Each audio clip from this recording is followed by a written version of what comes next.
എല്ലാവർക്കും രുചിഭേദങ്ങളിലേക്ക് സ്വാഗതം. ഇന്നത്തെ റെസിപ്പി പച്ചമാങ്ങ കൊണ്ടുള്ളൊരു ഉഗ്രൻ ചമ്മന്തി ആട്ടോ. അപ്പോൾ ഇതിനു മുമ്പ് നമ്മുടെ ചാനലിൽ പച്ചമാങ്ങ കൊണ്ട് വേറൊരു രീതിയിൽ ഉണ്ടാക്കുന്ന ഒരു ചമ്മന്തി ഇട്ടിട്ടുണ്ട്. അപ്പോൾ ഇതെങ്ങനെയാണെന്ന് ഒന്ന് കണ്ടു നോക്കൂ. കൂടെ തന്നെ നമ്മുടെ ചാനൽ ആദ്യമായിട്ട് കാണുന്നവരാണെങ്കിൽ നിങ്ങൾക്ക് ഇഷ്ടമാവുകയാണെങ്കിൽ ഒന്ന് സബ്സ്ക്രൈബ് ചെയ്ത് ബെല്ലൈക്കൺ ഒന്ന് എനേബിൾ ചെയ്ത് ഓൾ കൊടുക്കണേ. ഇനി നമുക്ക് ഉണ്ടാക്കാനായി തുടങ്ങാം. അതിനായിട്ട് ഞാൻ മീഡിയം സൈസിലുള്ള ഒരു പച്ചമാങ്ങയാണ് എടുക്കണേ. ഇത് വൃത്തിയായി കഴുകിയ ശേഷം ഇതിൻ്റെ തോലൊക്കെ കളഞ്ഞ് ചെറിയ കഷ്ണങ്ങളായിട്ട് മുറിച്ചെടുക്കാൻ പോവുകയാണ്. അപ്പോൾ മുറിച്ച് നോക്കിയപ്പോൾ ചെറുതായിട്ടൊന്ന് ചെനഞ്ഞിട്ടുണ്ട്, എന്നാലും നല്ല പുളിയുണ്ട് കേട്ടോ. അപ്പോൾ ചമ്മന്തികൾക്കൊക്കെ നല്ല പുളിയുള്ള മാങ്ങ വേണം എടുക്കാനായിട്ട്. അതിനുശേഷം മിക്സിയുടെ ചെറിയ ജാറിലേക്ക് ഈ കഷ്ണങ്ങൾ ഇട്ട് കൊടുക്കുക.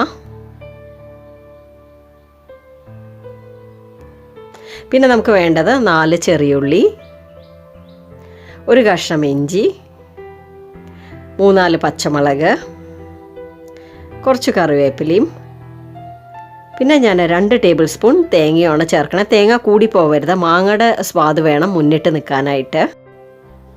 ഇനി ആവശ്യത്തിലുള്ള ഉപ്പും കൂടെ ചേർത്തിട്ട് എല്ലാം കൂടെ ഒന്ന് അരച്ചെടുക്കണ സമയത്ത് ചെറിയ തരിതരിപ്പോടുകൂടെ വേണം അരച്ചെടുക്കാനായിട്ട്.